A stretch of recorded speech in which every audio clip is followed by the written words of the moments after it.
એવી કે મારું ગામ અબાચણા છે, હવે મારા ગામની અંદર 2300 મતદારો છે,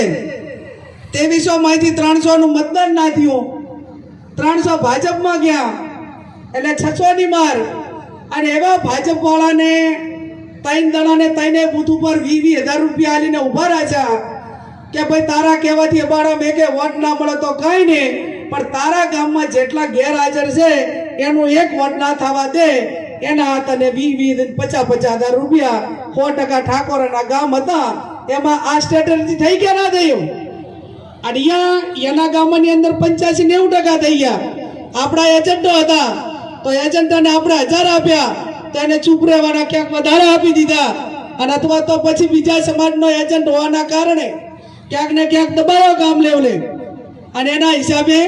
આપણે જે ખોટું હતું એ રોકી શક્યા નહીં, અને છતાં આપણે જીત્યા. પણ મેં કીધું એ પ્રમાણે આ એટલા માટે કહેવું પડે છે